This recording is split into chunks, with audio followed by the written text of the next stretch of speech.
जय हिंद। Welcome to my YouTube channel chemistry classes by Prabhat. Guys, जैसा कि आप जानते हैं कि आज आपका बसंत पंचमी है, तो सबसे पहले हम आप सभी लोगों को अपनी तरफ से अर्थात हमारे चैनल की तरफ से बसंत पंचमी की हार्दिक शुभकामनाएं।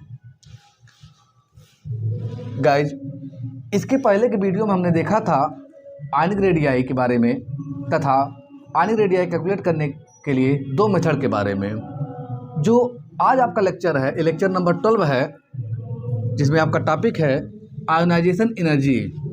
आयोनाइजेशन एनर्जी, जिसको हिंदी में आप कहते हैं आयनन ऊर्जा। क्या कहते हैं? आयनन ऊर्जा। ठीक, इसके दो अन्य नाम भी हैं जिससे ये जाना जाता है। वो क्या है? आयोनाइजेशन पोटेंशियल अथवा आयोनाइजेशन एंथैल्पी। ठीक, आयोनाइजेशन पोटेंशियल अथवा आयोनाइजेशन एंथैल्पी। हिंदी में इसको कहते हैं आयनन विभव अथवा आयनन एंथैल्पी।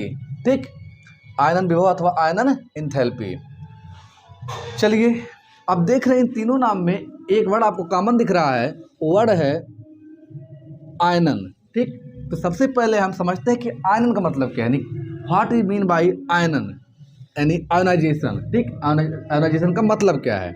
देखिए, आयोनाइजेशन या आयनन क्या है? एक प्रोसेस होता है। ठीक है, यानी आप कहेंगे इट इज ए प्रोसेस, ठीक, by which electron are removed या इलेक्ट्रॉन आर रिमूव्ड।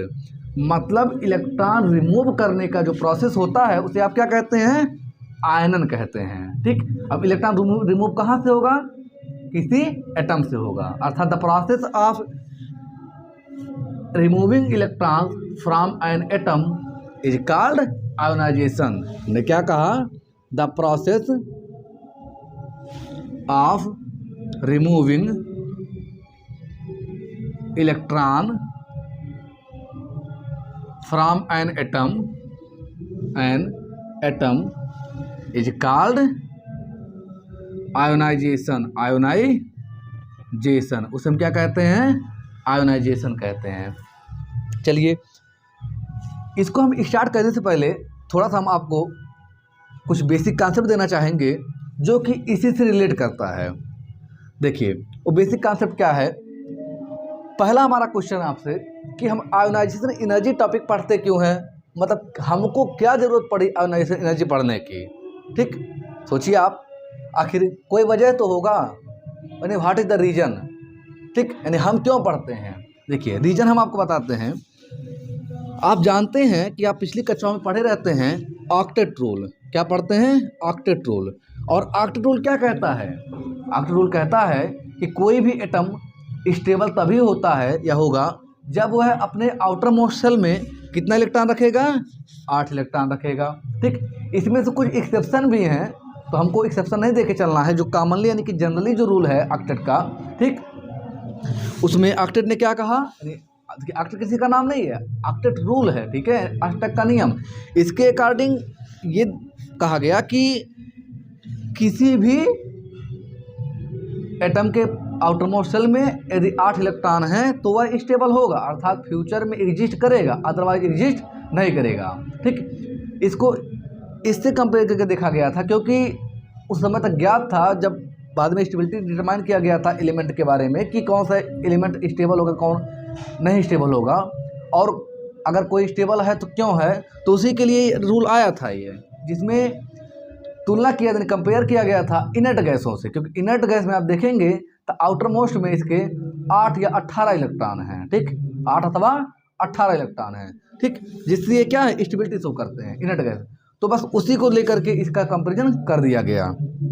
हालांकि हमारा टॉपिक ऑक्टेट रूल नहीं है, बट इसका रिलेशन कुछ यहीं से ही है।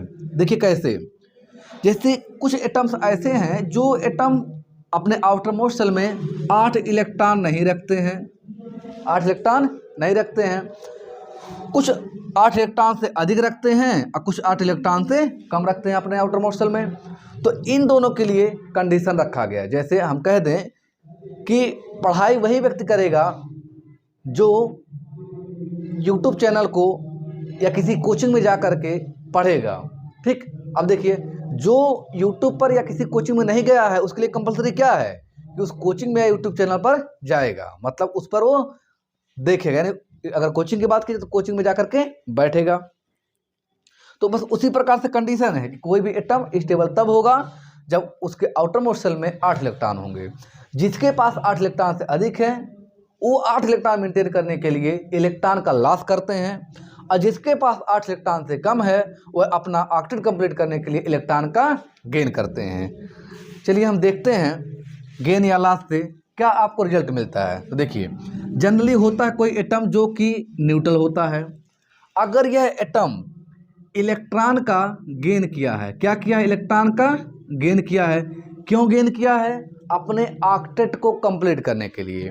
फॉर एग्जांपल आप क्लोरीन ले लीजिए, आप देखेंगे क्लोरीन का एटॉमिक नंबर होता है 17 यानी 17। इसका इलेक्ट्रॉनिक विन्यास आप देखेंगे 2,8,7 होता है। तब देखेंगे यह इसके कंडीशन को फॉलो नहीं कर रहा, अर्थात इसके आउटर मोस्ट शेल में 8 इलेक्ट्रॉन नहीं है, तो स्टेबिलिटी के लिए यह 8 इलेक्ट्रॉन रखेगा। तो 8 इलेक्ट्रॉन अगर रखेगा तो इलेक्ट्रॉन गेन करता है, मतलब इलेक्ट्रॉन क्या करेगा, गेन करेगा। तो जब ये इलेक्ट्रॉन गेन करेगा तो इलेक्ट्रॉन गेन करने के बाद इस पर आ जाता है निगेटिव चार्ज। ठीक, अगर इस एटम को हम कंसीडर करें क्लोरीन है यहाँ पे, तो इस पर क्या आ जाएगा, नेगेटिव चार्ज। ऐसे ठीक, क्या आएगा, नेगेटिव चार्ज। बदले में जब ये एटम इलेक्ट्रॉन लेगा तो एनर्जी रिलीज करेगा। क्या करेगा, एनर्जी रिलीज करेगा। तो ये देगा इसे एनर्जी। ठीक, ये क्या कर रहा है, रिलीज कर रहा है। ये जो निगेटिव साइन बता रहा कि ये एटम एनर्जी को दे रहा है, मतलब अपने पास से बाहर दे रहा है, रिलीज कर रहा है। फिर देखिए, अगर वही एटम है उसके पास इलेक्ट्रॉन अधिक है 8 से, तो क्या करता है, इलेक्ट्रॉन लॉस करता है। फॉर एग्जांपल हम ले लें सोडियम। ठीक, आप देखते हैं इसका एटॉमिक नंबर होता है 11, इसका इलेक्ट्रॉनिक कॉन्फ़िगरेशन 2,8,1 होता है। अब इसको भी 8 कंप्लीट करना है। अब 8 कंप्लीट करने के लिए क्या करेगा, या तो किसी से ले, तो किसी से लेगा मतलब इसको 7 इलेक्ट्रॉन लेना पड़ेगा। इससे बेटर है कि 1 इलेक्ट्रॉन क्या कर दे, लॉस कर दे। तो ये जब लॉस कर देगा तो ये आपका हो जाएगा एटम, यानी हम यहाँ लिखे हैं सोडियम है। ठीक, ये इलेक्ट्रॉन लॉस करेगा तो यहाँ हो जाएगा इसे सोडियम प्लस के फॉर्म में, क्योंकि इसने लॉस किया, दिया है, किसी को त्याग किया है। जो त्याग किया है अर्थात दान किया है उसके ऊपर आ गया प्लस, तो हो गया प्लस। अब प्लस में यहाँ इलेक्ट्रॉन दिखा दिया गया।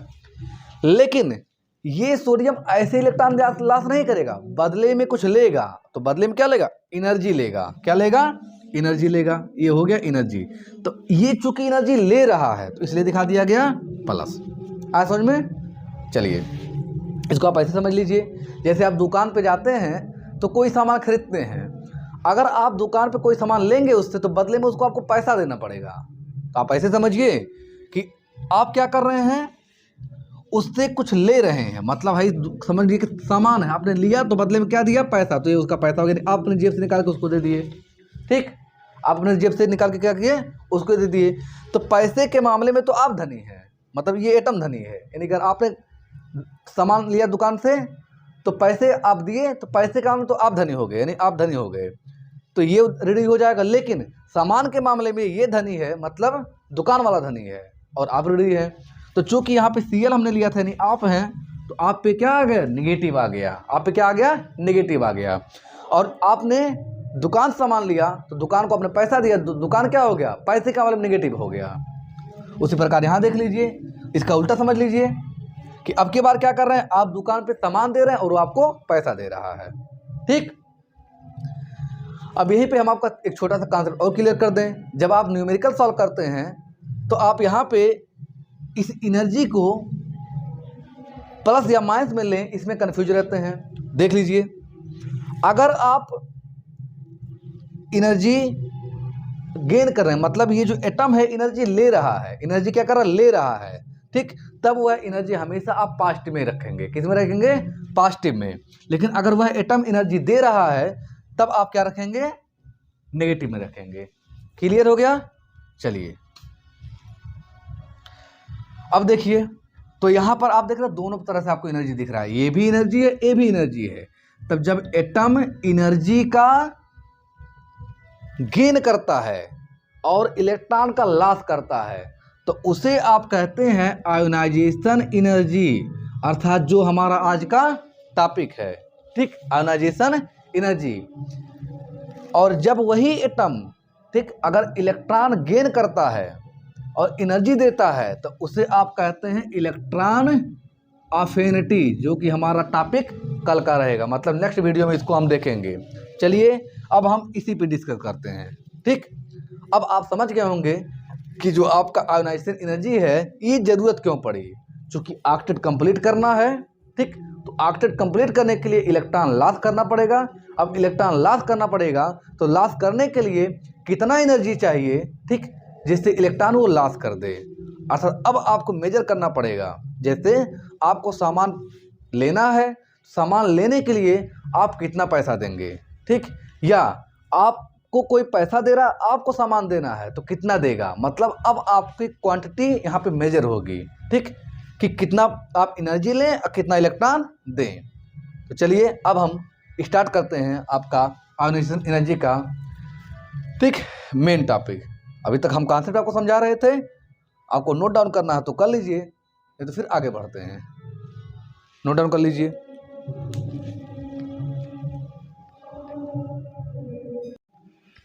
चलिए अब हम समझते हैं तो एकदम डीपली यानी एकदम अच्छे से कि आयोनाइजेशन एनर्जी क्या है। जैसा कि अभी हमने पीछे देखा कि आपका आयोनाइजेशन एनर्जी क्या है, आयोनाइजेशन एनर्जी, तो हमने आपको समझाया कि जो आपका आयोनाइजेशन एनर्जी है इसको हम कब देखते हैं, जब कोई भी एटम अपना ऑक्टेट कंप्लीट करने के लिए इलेक्ट्रॉन लॉस करता है। इलेक्ट्रॉन लॉस करने के लिए उसको एनर्जी की ज़रूरत पड़ती है, ठीक, उसको एनर्जी की ज़रूरत पड़ती है और वही एनर्जी क्या है, आपका आयोनाइजेशन एनर्जी है, ठीक। फॉर एग्जांपल सोडियम है, इसके आउटर मोस्ट सेल में 11 इलेक्ट्रॉन है। इलेक्ट्रॉनिक कॉन्फ़िगरेशन देखा जाए तो 2,8,1 होता है। अब ये ऑक्टेट रूल का फॉलो नहीं कर रहा है। अब ऑक्टेट रूल फॉलो करने के लिए इसको क्या करना पड़ेगा, तो अपने आउटर मोस्ट सेल में 8 इलेक्ट्रॉन रखना पड़ेगा। तो यहाँ आप देखिए कि इसके पास आउटर मोस्ट सेल में यहाँ पे 8 ना बल्कि 1 इलेक्ट्रॉन है। तब या तो ये इलेक्ट्रॉन गेन करे या तो इलेक्ट्रॉन लॉस करे। तो यहाँ पर अगर यह इलेक्ट्रॉन गेन करे, जैसे आप सोच सकते हैं कि भाई इलेक्ट्रॉन लॉस ही क्यों करे, जैसे हम आपसे कह दें कहें क्यों इलेक्ट्रॉन लॉस कर रहा है, गेन क्यों नहीं कर रहा है, तो इसका रीजन है, अगर ये इलेक्ट्रॉन गेन करने लगे तो इसको यहाँ पे 8 करने के लिए 7 इलेक्ट्रॉन चाहिए। तो फिर इसको 7 इलेक्ट्रॉन देगा कौन, उससे बेटर है कि ये 1 इलेक्ट्रॉन लॉस कर दे। तब जब ये 1 इलेक्ट्रॉन लॉस कर देगा तो इलेक्ट्रॉन लॉस करने के लिए जितना एनर्जी लेगा वही कहलाता है आयोनाइजेशन एनर्जी। क्या कहलाता है, आयोनाइजेशन एनर्जी। इसको ग्राफिकली भी आप समझ सकते हैं कि ये आपका है, मान लीजिए यही सोडियम है, ठीक, ये हो गया इसका न्यूक्लियस और ये हो गए इसके डिफरेंट सेल, जिसमें आप जानते हैं कि पहले सेल में 2 इलेक्ट्रॉन रहते हैं, दूसरे में आपके हैं 8 इलेक्ट्रॉन और तीसरे में है सोडियम के 1 इलेक्ट्रॉन। इसी इलेक्ट्रॉन को रिमूव करने के लिए इसको जितना एनर्जी की जरूरत पड़ती है, ठीक, वो भी कौन सी एनर्जी, कम से कम एनर्जी, मतलब जो हम कह रहे हैं एनर्जी जितना जरूरत पड़ती है, कम से कम एनर्जी की जो जरूरत पड़ती है, जिससे ये सोडियम इस इलेक्ट्रॉन को क्या कर दे, रिमूव कर दे, मतलब यहाँ से हटा दे, यानी बाहर फेंक दे, ठीक, उसे आप कहते हैं आयोनाइजेशन एनर्जी। अर्थात आयोनाइजेशन एनर्जी क्या है, ठीक, आयोनाइजेशन एनर्जी यह यानी कि एक प्रकार का आप कह सकते हैं सप्लाइंग एनर्जी है, ठीक, क्या है, सप्लाइंग एनर्जी है, मतलब ये सप्लाई कर रहा है एनर्जी को, कौन, आप कह सकते हैं सराउंडिंग या जो इलेक्ट्रॉन लेगा। यूँ कह सकते हैं जैसे हमको इलेक्ट्रॉन की जरूरत है, या हम कह दें कि हमको सामान खरीदना है, तो सामान खरीदने के लिए, ठीक, हमको क्या करना पड़ेगा, अपना पैसा देना पड़ेगा, अब पैसा देंगे तो सामान हमको देगा, बस वही कहानी यहाँ पर है, ठीक, कि यहाँ पर ये एनर्जी इधर आया और इलेक्ट्रॉन निकल के इधर गया, ठीक। आई होप आपको ये कॉन्सेप्ट समझ में आ गया होगा। चलिए अब हम इसको डिफाइन कर लेते हैं। जैसा कि हम आपको हर वीडियो में कहते हैं कि हम आपको कॉन्सेप्ट भी देते हैं प्लस थ्योरी भी लिखवाते हैं, जिससे कि आपको एग्जाम में कोई प्रॉब्लम ना हो। चलिए हम इसको डिफाइन कर लेते हैं। तो आप लिखेंगे डिफिनीसन, डिफिनेशन लिखेंगे, the minimum energy required to remove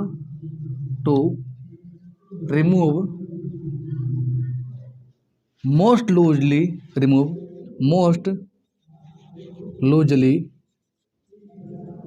bound electrons, ठीक, मोस्ट लूजली बाउंड इलेक्ट्रॉन, ठीक। देखिए इलेक्ट्रॉन एक भी हो सकता है, एक से अधिक भी हो सकता है, इसलिए हमने क्या कहा, इलेक्ट्रॉन्स, ठीक। मोस्ट लूजली बाउंड इलेक्ट्रॉन का मतलब है valency outermost cell electron, outermost cell electron, ठीक, सेल इलेक्ट्रॉन। तो इसको भी आप ब्रैकेट में लिख लीजिएगा, ठीक। From an isolated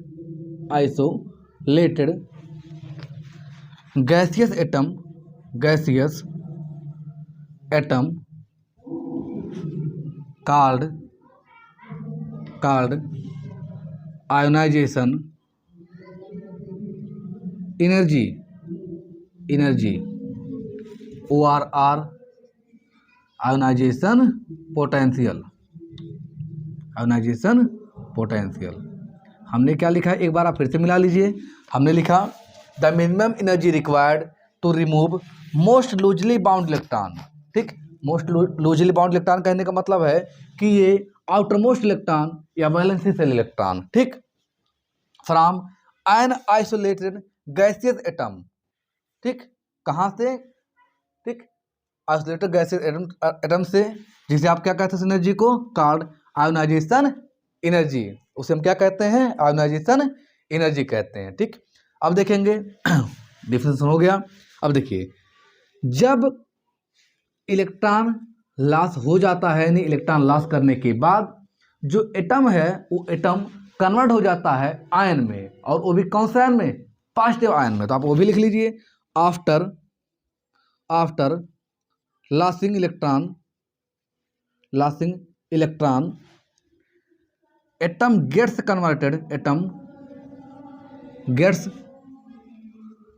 converted into charge, ठीक, और वो भी कौन सा चार्ज, तो ब्रैकेट में लिख लीजिएगा, positively charged ion called cation. उसे क्या कहा जाता है, केटायन कहा जाता है। अर्थात आप इसको ऐसे दिखा लीजिए, दैट इज करके, कि ये है आपका एटम, ठीक, ये क्या है, एटम है, इसने क्या किया, एनर्जी लिया, ठीक, ये क्या है आपका, एनर्जी है, लिया, और एनर्जी ले करके इलेक्ट्रॉन क्या किया, लॉस किया, लॉस किया, ठीक। तो लॉस करने के बाद इस पर आ गया पॉजिटिव चार्ज एटम पर, ठीक, और यहाँ दिखा दीजिए आप इलेक्ट्रॉन, क्या दिखा दीजिए, इलेक्ट्रॉन, ठीक। अर्थात इसने एनर्जी लिया, एनर्जी लेके इलेक्ट्रॉन का लॉस कर दिया, ठीक।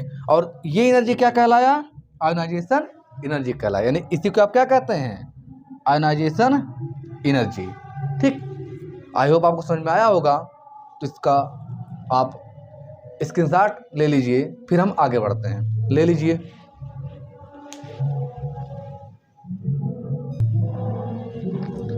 चलिए अब हम बात कर लेते हैं कि इस एनर्जी को मेजर किस में किया जाता है, ठीक।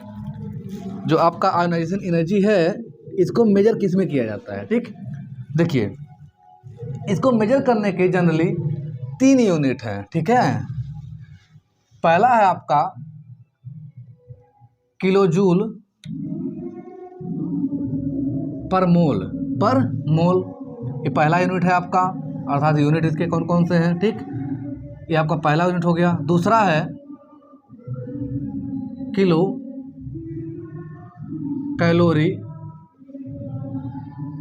कैलोरी पर मोल, ठीक। इसको आप शॉर्ट फॉर्म में दिखाते हैं किलो जूल पर मोल करके ऐसे, ठीक। इसको दिखाते हैं आप किलो कैलोरी पर मोल। और तीसरा है आपका इलेक्ट्रॉन वोल्ट, इलेक्ट्रॉन वोल्ट, जिसको आप दिखाते हैं इस प्रकार से इलेक्ट्रॉन वोल्ट, ठीक। अर्थात आप लिख सकते हैं कि ionisation energy is measured in kilo joule ORR, kilo calorie per kilo joule per mole ORR, kilo calorie per mole ORR, electron volt, ठीक, इलेक्ट्रॉन वोल्ट। चलिए अब देखते हैं कुछ और चीज़ें, ठीक। देखिए ये जो आप देख रहे हैं इलेक्ट्रॉन रिमूविंग अर्थात लॉस ऑफ इलेक्ट्रॉन, आप जानते हैं पहले ही आप पढ़े होंगे कि इलेक्ट्रॉन का लॉस मेनली कौन करता है, तो वो कौन करते हैं, मेटल करते हैं, ठीक है, कौन करते हैं, मेटल करते हैं। हम ऐसा इसलिए आपको मेटल की बात कर रहे हैं क्योंकि अभी हम इसी को लेकर समझेंगे, ठीक। जल्दी जो बात कर रहे हैं हम मेटल्स की बात करते हैं। देखिए तो ये जो मेटल्स होते हैं ये इलेक्ट्रॉन 1 बाय 1 लॉस करते हैं। ऐसा नहीं है कि मान लीजिए किसी को 3 इलेक्ट्रॉन लॉस करना है तो तीनों एक ही बार लॉस करेगा, नहीं, ये स्टेप बाय स्टेप इलेक्ट्रॉन का लॉस करते हैं, ठीक, स्टेप बाय स्टेप इलेक्ट्रॉन का लॉस करते हैं। अब देखिए तो अगर ये स्टेप बाय स्टेप इलेक्ट्रॉन का लॉस करेंगे तो जो एनर्जी ऑब्जर्व कर रहे हैं यानी एनर्जी जो ये ले रहे हैं ये भी स्टेप बाय स्टेप लेंगे, ये भी क्या करेंगे, स्टेप बाय स्टेप लेंगे। अब देखिए अगर कोई एटम है, कोई भी एटम है, यह एटम जो है 1 इलेक्ट्रॉन लॉस कर रहा है, क्या कर रहा है, 1 इलेक्ट्रॉन लॉस कर रहा है। सपोज करते हैं कि हमारा ये मेटल एक है एल्युमिनियम, ठीक, क्या है, एल्युमिनियम है, एल्युमिनियम कन्वर्ट हो रहा है एल्युमिनियम प्लस में। अब अगर एल्युमिनियम प्लस में कन्वर्ट होगा इसका मतलब है कि एल्युमिनियम ने अपने आउटरमोस्ट सेल में से 1 इलेक्ट्रॉन लॉस किया है और बदले में एनर्जी लिया है, तो यहाँ पे आप लिखेंगे एनर्जी, ठीक, और यहाँ लिख देंगे आप 1 इलेक्ट्रॉन ऐसे। तो उस समय जब एल्युमिनियम ने 1 इलेक्ट्रॉन लॉस किया, जो एनर्जी गेन किया है उस एनर्जी को आप कहते हैं फर्स्ट आयोनाइजेशन एनर्जी। क्या कहते हैं, फर्स्ट आयोनाइजेशन एनर्जी। अब अगर आपसे पूछ लिया जाए डिफाइन करने के लिए कि what is first ionisation energy, तो आप उसी डिफिनेशन में लिखेंगे कि the minimum energy required for removing 1 electron, for removing 1 electron, ठीक, कहाँ से, from outermost shell of an atom, ठीक, ऑफ एन एटम, वे कौन सा एटम, isolated gaseous atom is called first ionisation energy, ठीक।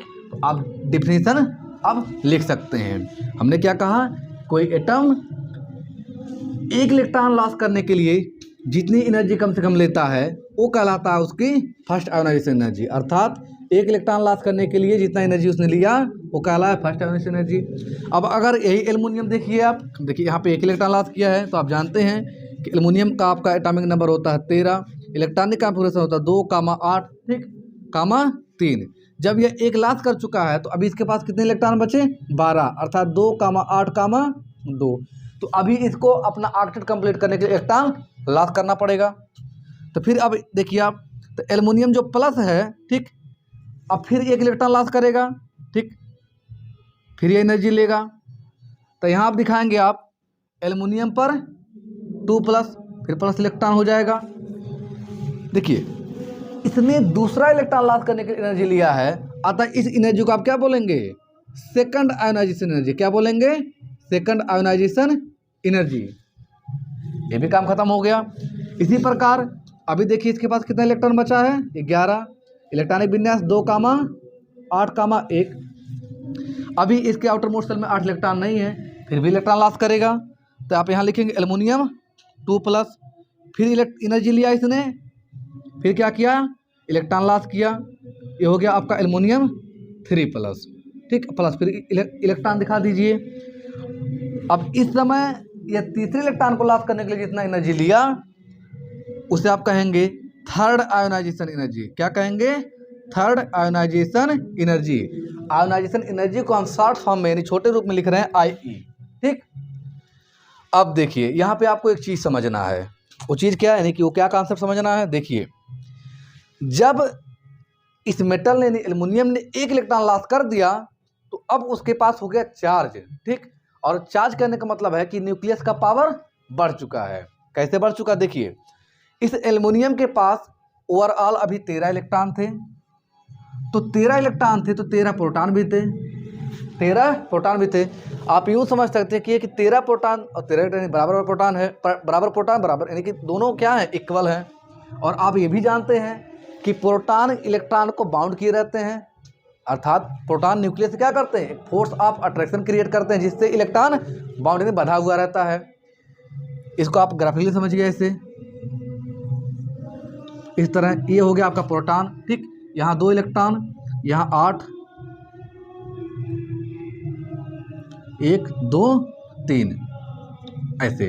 तो अब देखेंगे यहाँ पे आप समझ सकते हैं कि जब प्रोटॉन इलेक्ट्रॉन को बाउंड किया तो यहाँ पे 13 प्रोटॉन 13 इलेक्ट्रॉन है, मतलब एक प्रोटॉन एक इलेक्ट्रॉन को बाउंड किया है। लेकिन जब एक इलेक्ट्रॉन निकल गया तभी भी, मतलब एल्युमिनियम प्लस के केस में, एल्युमिनियम के केस में था, और ये एल्युमिनियम प्लस का देखिए आप, यहाँ पर अभी कितने इलेक्ट्रॉन बचे, 12, बट प्रोटॉन कितने हैं, 13। मतलब फोर्स ऑफ अट्रैक्शन क्या हो गया, बढ़ गया। जब फोर्स ऑफ अट्रैक्शन बढ़ गया, अब इलेक्ट्रॉन निकालना थोड़ा सा डिफिकल्ट होगा। जब इलेक्ट्रॉन निकालना थोड़ा सा डिफिकल्ट होगा, अब आपको एनर्जी और देनी पड़ेगी। मतलब ये है कि इसमें जहाँ 13 इलेक्ट्रॉन थे, अब कितने बचे, 12। अब आपको इलेक्ट्रॉन निकालने के लिए एनर्जी और देना पड़ेगा। अर्थात कहने का मतलब ये है कि जो फर्स्ट आयोनाइजेशन एनर्जी है, फर्स्ट IE, ठीक, इससे सेकंड IE अधिक होता है। सेकंड आयोनाइजेशन एनर्जी क्या होता है, अधिक होता है। क्यों, क्योंकि न्यूक्लियर चार्ज यानी न्यूक्लियर पावर बढ़ जाता है। इसी प्रकार आगे देखिए, एल्युमिनियम डबल प्लस के केस में कि अगर एल्युमिनियम ने फिर एक इलेक्ट्रॉन निकाल दिया, यानी सेकंड पे आप पहुंच चुके हैं एल्युमिनियम प्लस वाले पर। अब अगर एल्युमिनियम से और आपको एक इलेक्ट्रॉन निकालना हो, तो अब इसमें से अगर इलेक्ट्रॉन निकालना होगा तो यहाँ आप देखेंगे, यहाँ पे है आपके पास 11 इलेक्ट्रॉन, लेकिन प्रोटॉन कितने हैं, अभी भी 13 ही हैं। क्योंकि रिएक्शन में या रिमूव करते समय प्रोटॉन कभी बाहर नहीं जाते, कौन जाता, खाली इलेक्ट्रॉन। अब 13 प्रोटॉन इस 11 इलेक्ट्रॉन को बाउंड किए हैं, मतलब फोर्स और ज़्यादा बढ़ गया। कौन सा फोर्स, अट्रैक्शन फोर्स। इस न्यूक्लियस का अट्रैक्शन फोर्स और बढ़ गया है, यानी इसको आप यहाँ देखिए इस प्रकार, ठीक। अभी प्रोटॉन तो 13 ही है, लेकिन इलेक्ट्रॉन कम है, अब और खींचेगा। अब क्या करेगा, और तेजी से, ताकत से अपनी तरफ खींचेगा। कौन, ये न्यूक्लियस, किसको, इलेक्ट्रॉन को। जब और तेजी से खींचेगा, अब इलेक्ट्रॉन निकालना और डिफिकल्ट होगा, इलेक्ट्रॉन निकालना और डिफिकल्ट होगा। अतः आपको एनर्जी और देनी पड़ेगी, ठीक। अर्थात जो आपका थर्ड आयोनाइजेशन एनर्जी होगा, ये और ज़्यादा होगा, ठीक, ये और ज़्यादा होगा। इसका मतलब ये वाला एनर्जी सबसे कम, ये वाला उससे अधिक, और ये वाला उससे अधिक। इसी प्रकार अगर आप कह दें कि nth आपका इलेक्ट्रॉन निकल रहा है, तो जो nth IE होगा, यानी कि लास्ट वाला जो आपका आयोनाइजेशन एनर्जी होगा, वो सबसे ज़्यादा होगा। क्यों, क्योंकि 1/1 आपका न्यूक्लियर फोर्स अर्थात न्यूक्लियर अट्रैक्शन फोर्स बढ़ रहा है। कहाँ पे, ऑन द आउटरमोस्ट इलेक्ट्रॉन, ठीक। तो ये आपसे पूछा जाता है कि अरेंज, क्वेश्चन पूछा जाता है, arrange the order of ionisation energy, ठीक, arrange the order of ionisation energy, किसके रिस्पेक्ट में, या तो डिक्रीजिंग या तो इंक्रीजिंग। मतलब ओवरऑल अगर क्वेश्चन पूछ लिया जाए आपसे इस तरह कि आपको दे दिया जाए ऐसे aluminium plus, aluminium second plus, aluminium third plus, और आपसे कह दिया जाए कि arrange it with respect to ionisation energy in increasing order, तो आप देखेंगे सबसे अधिक हाई रहेगा ये वाला एल्युमिनियम 3+ वाला, फिर इससे कम वाला ये इसकी हो जाएगा increasing order of ionisation energy. I hope आपको एक कॉन्सेप्ट समझ में आ गया होगा, ठीक। इसी को कहा जाता है सक्सेसिव आयोनाइजेशन एनर्जी। अर्थात ये जो आप पढ़ रहे हैं तीनों टॉपिक, यानी फर्स्ट सेकंड थर्ड, ओवरऑल क्या कहलाता है, सक्सेसिव आयोनाइजेशन एनर्जी, ठीक। अगर आपसे पूछ लिया जाए कि what is successive ionisation energy, तो आप लिखेंगे इसमें कि since we know that metals can last the electron for complete its octet, ठीक। Therefore if metals have more than one electron in its outer most shell then it loss electrons one by one, ठीक, अर्थात in step by step and gain energy step by step, ठीक। Then first step energy is known as first ionisation energy, second step energy known as second ionization energy, and overall जो process आपका या जो overall आपका ionisation energy है कहलाता है successive ionisation energy. तो अब इसको आप ऐसे ही नोट डाउन कर लीजिए, फिर हम आगे बढ़ते हैं, ठीक। चलिए नोट कर लीजिए।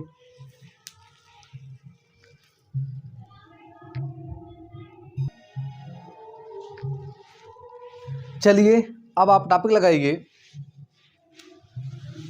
Variation of ionisation energy in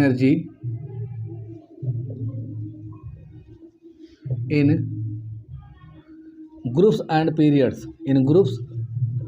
and periods, जिसमें से पहला हम देखते हैं इन पीरियड मतलब आपका जो पीरियडिक टेबल है उसमें लेफ्ट टू राइट मूव करने पर आयोनाइजेशन एनर्जी की वैल्यू में क्या इफेक्ट यानी क्या प्रभाव पड़ता है। चलिए देखते हैं। देखिए, जब हम किसी भी पीरियड में लेफ्ट टू राइट मूव करते हैं तो देखिए होता क्या है, मतलब आप बाएं से दाएं मूव करते हो तो क्या होता है, इफेक्टिव न्यूक्लियर चार्ज अर्थात जेड इफेक्ट क्या होता है, बढ़ता है, जिसकी वजह से जो एटॉमिक साइज है या क्या होती है, घटती है। क्या होती है, घटती है। देखिए अब एटॉमिक साइज से इसका क्या लेना देना है, तो इसको आप ऐसे समझिए, जैसे एक छोटा सा कमरा हो और एक बड़ा सा कमरा हो, ऐसे दोनों बड़े बड़े कमरे हों, आपको कोई चीज़ निकालना है इस कमरे से। सपोज करिए कि यहाँ पर कोई ऑब्जेक्ट रखा गया है, मान लेते हैं हम कि यहाँ एक पेन ऐसे किनारे रखा गया है, ठीक, और एक पेन यहाँ भी रखा गया है, आपको पेन निकालना है। देखिए इसमें भी मान लीजिए पर्सन है, व्यक्ति है जिसका ये घर है, इसमें भी घर है मतलब व्यक्ति है, या मान लीजिए कोई व्यक्ति खड़ा है, ठीक, जो अपना पेन देख रहा है, और यहाँ पर भी वही कहानी है, ठीक, ये भी अपना देख रहा है घर। अब देखिए चूंकि इस कमरे की साइज छोटी है तो इसमें आप देखेंगे तो ये देखते समय निकालने तो देगा नहीं भाई, किसी घर में से आप कोई चीज़ निकालने जाएंगे तो आसानी से लेकर जाने नहीं देगा। लेकिन अगर वही घर बड़ा रहे तो इस बड़े घर में से निकालना आपके लिए आसान हो जाएगा, ठीक। आसान क्यों हो जाएगा, क्योंकि इसकी जो दूरी है वो अधिक हो जाएगी। अर्थात इसको हम अगर ऑर्बिटल की भाषा में बात करें तो आप यूँ कह सकते हैं कि अगर एक इलेक्ट्रॉन मान लीजिए यहाँ पे है, ठीक, यहाँ पे इलेक्ट्रॉन है मान लीजिए ऐसे, ठीक, और एक इलेक्ट्रॉन क्या है और पास है, मान लीजिए यहाँ पर है। देखिए इसको आप बारीकी से समझिएगा, जब हम लेफ्ट टू राइट मूव करते हैं तो नंबर ऑफ सेल नहीं बढ़ता है, नंबर ऑफ सेल नहीं बढ़ता, उतना ही रहता है। अर्थात अगर आपका आप देखेंगे पहले वाले में, जैसे मान लीजिए हम सपोज करें कि आपका निकालना चाहे कुछ इस प्रकार के सोडियम से लेकर, मान लीजिए हम बात करें सोडियम को लेकर के और मैग्नीशियम को लेकर के, तो सोडियम में 11 इलेक्ट्रॉन होता है, तो इसमें आप दिखाएंगे तो हो जाएगा 2, मान लीजिए इसको ऐसे बनाए 2, ठीक, 8, 1 2 3 4 5 6 7 8, ठीक, 1 हो गया। फिर मैग्नीशियम की बात करेंगे तो यहाँ हो जाएगा। लेकिन हम मान लीजिए बात कर लें पहले सोडियम, तो सोडियम में देखिए इलेक्ट्रॉन अभी भी यहीं बाहर ही है, ठीक है, नंबर ऑफ सेल तो उतने ही हैं। लेकिन जब इसमें आपने 12 इलेक्ट्रॉन रखा तो इलेक्ट्रॉन उसी सेल में रखते हैं, जिससे जेड इफेक्ट क्या हो जाता है, बढ़ जाता है, ठीक, क्योंकि प्रोटॉन यहाँ बढ़ जाता है। तो प्रोटॉन बढ़ने से ये जो अभी यहाँ बाउंड्री आपको दिख रही थी ये घट के कहाँ हो जाएगी, थोड़ा पास आ जाएगी। अर्थात क्या हो गया, इसकी जो साइज है वो क्या हो गई, घट गई। अर्थात न्यूक्लियस से जो इलेक्ट्रॉन की दूरी है वो क्या हो गई, कम हो गई। अर्थात हम कह सकते हैं कि पेन इसके पास है, ठीक। जब न्यूक्लियस से इलेक्ट्रॉन की दूरी क्या है, कम है, तो वहां से इलेक्ट्रॉन निकालना डिफिकल्ट होगा। लेकिन जब वही आपका न्यूक्लियस से इलेक्ट्रॉन की दूरी अधिक रहेगी तो आप इलेक्ट्रॉन आसानी से निकाल सकते हैं। कहने का मतलब है कि लेफ्ट टू राइट मूव करने पे जेड इफेक्ट का मान बढ़ने की वजह से, यानी कि due to increase in Z effect, ठीक, एटॉमिक साइज डिक्रीजेज। जब एटॉमिक साइज डिक्रीज करती है तो इलेक्ट्रॉन आप निकालने के लिए अधिक एनर्जी देंगे, ठीक, अर्थात आयोनाइजेशन एनर्जी क्या होगा, बढ़ेगा। क्या होगा, बढ़ेगा। अर्थात लेफ्ट राइट मूव करने पे एटॉमिक साइज घटेगी, एटॉमिक साइज घटने से इलेक्ट्रॉन आयोनाइजेशन एनर्जी की वैल्यू क्या होगी, बढ़ेगी। तो इसमें आप लिखेंगे with increase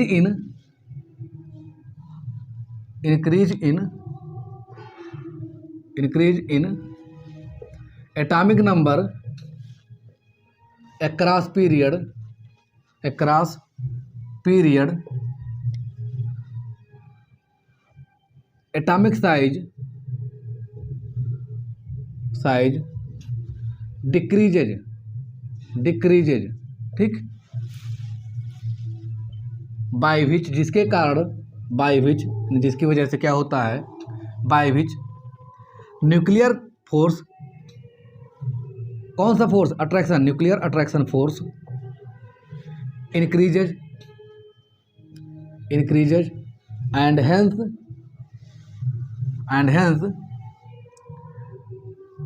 electron can not remove easily therefore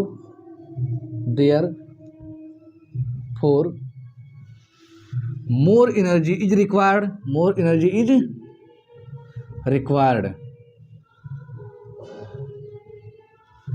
required, hence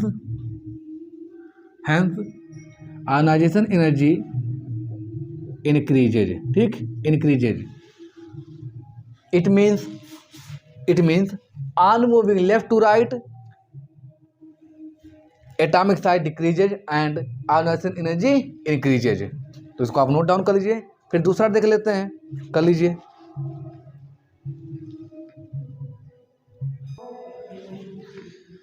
चलिए दूसरा देख लेते हैं, ठीक, दूसरा point, down the group.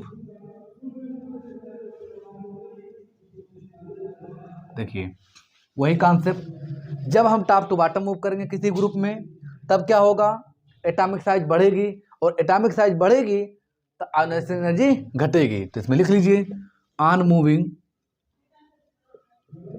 Top to bottom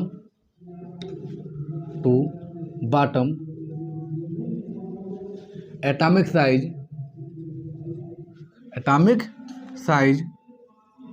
increases by which, जिसके कारण, बाय विच न्यूक्लियर चार्ज, ठीक, न्यूक्लियर पावर डिक्रीजेज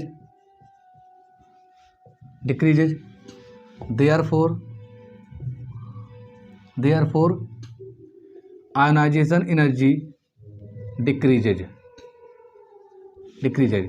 मतलब देखिए जब साइज क्या होगा, घटेगा, तो आयोनाइजेशन एनर्जी क्या होगा, बढ़ेगा। लेकिन अगर साइज बढ़ेगा तो आयोनाइजेशन एनर्जी क्या होगा, घटेगा। ठीक, कहने का मतलब यही है। क्यों? क्योंकि छोटा कमरा है, अर्थात जब इलेक्ट्रॉन न्यूक्लियस के पास है, ठीक, तो उसको निकालने में आपको डिफ़िकल्टी महसूस होगी, जैसे एनर्जी आपको ज़्यादा देना पड़ेगा। और जब वही इलेक्ट्रॉन आउटर मोस्ट वाला न्यूक्लियस से ज़्यादा दूर है, तो जितना ज़्यादा दूर होगा इलेक्ट्रॉन उतने आसानी से ईजिली आप रिमूव कर सकते हैं, ठीक, और उतना ही आपको एनर्जी कम देनी पड़ेगी। तो इस प्रकार हमने देखा कि लेफ़्ट टू राइट मूव करने पे आयोनाइजेशन एनर्जी क्या होती है, बढ़ती है, और टॉप टू बॉटम मूव करने पे आयोनाइजेशन एनर्जी क्या होती है, घटती है। चलिए एक छोटा सा टॉपिक रह गया हमारा है, उसको देख लेते हैं, फैक्टर्स अफेक्टिंग आयोनाइजेशन एनर्जी। इसको नोट डाउन कर लीजिए, फिर देखते हैं।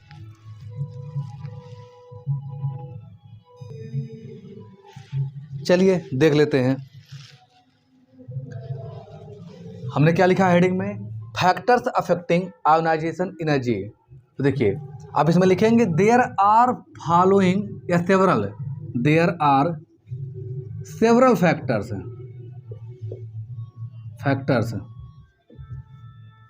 which affect ionisation energy. ठीक, यानी बहुत से ऐसे फैक्टर्स हैं जो आयनाइजेशन एनर्जी को प्रभावित करते हैं, जिसमें सबसे पहला आप देखेंगे एटॉमिक साइज, जो अभी हम बात कर रहे थे। सबसे पहला क्या? Atomic size. ठीक, देखिए एटॉमिक साइज जितने ही ज़्यादा बड़ी होगी, ठीक, एटॉमिक साइज क्या होगी? जितने ही ज़्यादा बड़ी होगी, न्यूक्लियस से इलेक्ट्रॉन का जो डिस्टेंस होगा वो उतना ही ज़्यादा दूर होगा, यानी ज़्यादा ही अधिक होगा। जितना ही अधिक इलेक्ट्रॉन दूर होगा उतने ही आसानी से आप इलेक्ट्रॉन रिमूव कर सकते हैं, अर्थात उतने ही कम आपको एनर्जी देनी पड़ेगी। तो इसमें क्या है? इसमें आप देखेंगे लार्जर द, ठीक, larger the size of atom, size of atom, ठीक, smallest the energy required,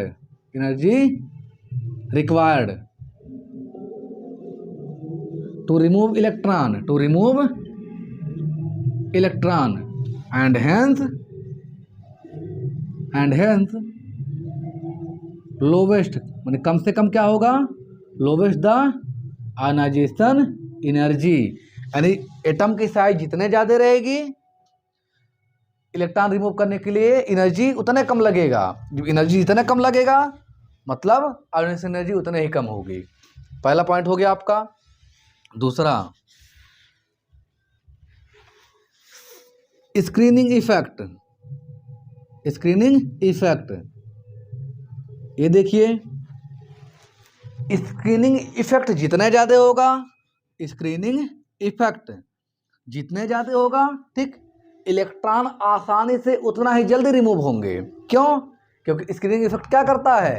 create a repulsion, मतलब इंटरवेनिंग इलेक्ट्रॉन। जैसे यही हम सेल की अगर बात करें कि मान लीजिए यहाँ पे वैलेंस इलेक्ट्रॉन है, अंदर जितने अधिक इलेक्ट्रॉन होंगे, मतलब कहने का ये है कि जितने ज़्यादा आप दूर जाएंगे, ठीक, जितने ज़्यादा क्या होंगे? दूर जाएंगे, यानी एटॉमिक साइज जितने बढ़ेगी उतने ज़्यादा इंटरवेनिंग इलेक्ट्रॉन होंगे।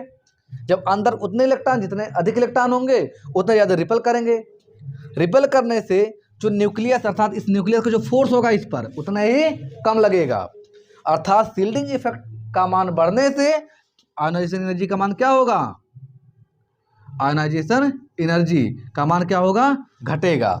जितना ज़्यादा ही बढ़ेगा उतना ज़्यादा ही घटेगा। जैसे यहाँ आपने देखा कि जितना बड़ा साइज होगा, ठीक, साइज बढ़ेगा तो ये क्या होगा? घटेगा।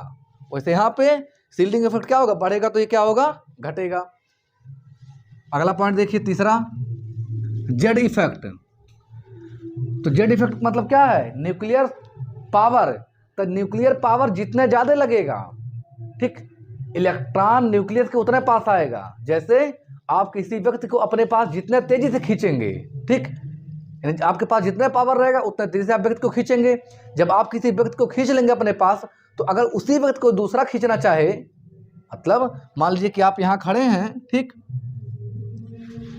और आप एक छोटा सा बच्चा है इसको अपनी तरफ खींच रहे हैं, और कोई आतंकवादी टाइप का आ जाए व्यक्ति और वो भी इसको खींचना चाहे, यानी ये अपनी तरफ खींचे, तो यहाँ पे जितने ज़्यादा आप पावरफुल होंगे, ठीक, अगर आपका पावर जितना ज़्यादा है उतना ही ज़्यादा इसको फोर्स लगाना पड़ेगा। अर्थात जेड इफेक्ट अगर बढ़ रहा है, ठीक, तो आयनाइजेशन एनर्जी क्या होगी? बढ़ेगी। क्यों बढ़ेगी? बिकॉज न्यूक्लियर पावर बढ़ेगा, अर्थात जितने अधिक जेड इफेक्ट का मान होगा न्यूक्लियर पावर उतने ज़्यादा होगा, और इलेक्ट्रॉन रिमूव करने के लिए आपको एनर्जी उतने ज़्यादा देनी पड़ेगी। अर्थात with increase in Z effect, यानी effective nuclear charge, ionisation energy is increases. चलिए ये भी हो गया आपका। अगला पॉइंट देख लेते हैं, शेप ऑफ ऑर्बिटल। ठीक, आप जानते हैं कि आपके पास टोटल 4 ऑर्बिटल होते हैं, S, P, D and F. देखिए जो एस ऑर्बिटल होता है ये न्यूक्लियस के ज़्यादा क्लोज होता है, फिर इससे दूर होता है पी, इससे दूर होता है डी, और सबसे दूर होता है कौन? एफ। अर्थात अगर आपको इलेक्ट्रॉन रिमूव करना है एस ऑर्बिटल से या पी ऑर्बिटल से या डी या एफ ऑर्बिटल से, ठीक, तो अगर देखा जाए कि इसमें किसमें आपको ज़्यादा एनर्जी देनी पड़ेगी, तो जो जितने अधिक न्यूक्लियस के क्लोज रहेगा वह इलेक्ट्रॉन आसानी से नहीं निकलेगा।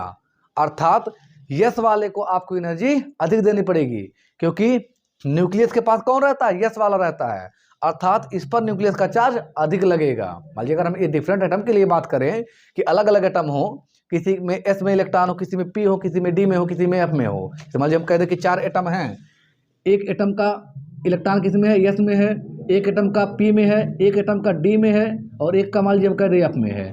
तो इनमें अगर आपको इलेक्ट्रॉन निकालना हो तो सबसे अधिक अगर एनर्जी आपको देना पड़ेगा तो वो देना पड़ेगा इसको, अर्थात इसकी आयोनाइजेशन एनर्जी सबसे अधिक, उससे कम पी की, उससे कम डी की और सबसे कम एफ की। तो इस प्रकार से आपने देखा आयोनाइजेशन एनर्जी क्या होता है। एक बार हम समराइज करवा दें कि आयोनाइजेशन एनर्जी क्या है, is the required energy by which A atom can loss A electron. ठीक, आपने देखा कि ये क्या है, एक प्रकार का नीडेड एनर्जी है। फिर इसमें को मेजर किस में किया जाता है, तो इसको मेजर किया जाता है इलेक्ट्रॉन वोल्ट में, किलो जूल पर मोल में या किलो कैलोरी पर मोल में। फिर ये कौन सी एनर्जी है, पॉजिटिव है कि निगेटिव है, तो आप देख रहे हैं कि ये एनर्जी ले रहा है, एनर्जी क्या कर रहा है, ले रहा है, अर्थात इसको आप दे रहे हैं, अतः यह क्या है, पॉजिटिव एनर्जी है। अर्थात इसको अगर आप न्यूमेरिकल सॉल्व करते समय देखेंगे तो इसके लिए आप सिंबल क्या लगाएंगे, पॉजिटिव, क्योंकि ये एनर्जी ले रहा है। फिर ये क्या दे रहा है, इलेक्ट्रॉन दे रहा है। फिर आपने देखा first second third ionisation energy, जिसमें हमने ऑर्डर आपको बताया कि जो थर्ड आयोनाइजेशन एनर्जी होगा वो सबसे अधिक होगा, देन सेकंड से, और सेकंड अधिक होगा देन फर्स्ट से। फिर हमने देखा वेरिएशन, वेरिएशन में लेफ्ट टू राइट चलने पे आयोनाइजेशन एनर्जी क्या होती है, बढ़ती है, क्योंकि एटॉमिक साइज घटती है। टॉप टू बॉटम क्या होता है, टॉप टू बॉटम चलने पे आयोनाइजेशन एनर्जी घटती है। क्यों घटती है, क्योंकि आपका एटॉमिक साइज बढ़ती है। फिर हमने फैक्टर्स देखा कौन कौन से इसको अफेक्ट करते हैं, जिसमें हमने पहला फैक्टर देखा, सबसे पहला एटॉमिक साइज, साइज जितना ज़्यादा बड़ा होगा उतना ही आसानी से इलेक्ट्रॉन निकाल सकते हैं, अर्थात आयोनाइजेशन एनर्जी उतना कम होगा। दूसरा हमने देखा स्क्रीनिंग इफेक्ट, अर्थात रिपल्सन, जितना ज़्यादा इंटरवेनिंग इलेक्ट्रॉन होंगे, इनर से इलेक्ट्रॉन होंगे उतना अधिक रिपल्सन होगा और इलेक्ट्रॉन उतना आसानी से निकलेगा, अर्थात स्क्रीनिंग इफेक्ट बढ़ने से आयोनाइजेशन एनर्जी क्या होगा, घटेगा। फिर आगे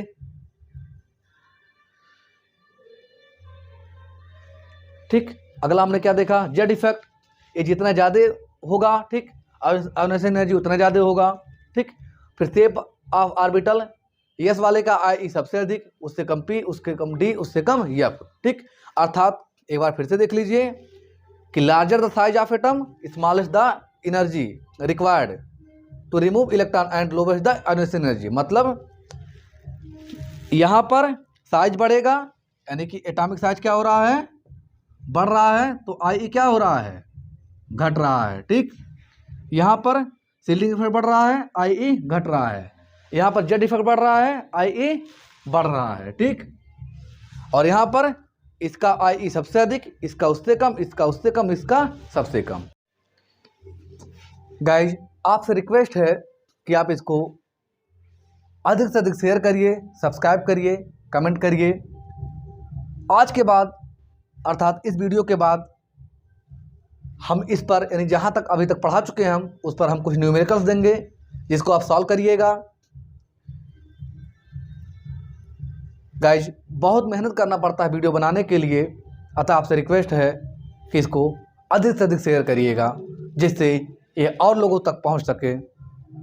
फिर मिलते हैं नेक्स्ट वीडियो में, तब तक के लिए धन्यवाद।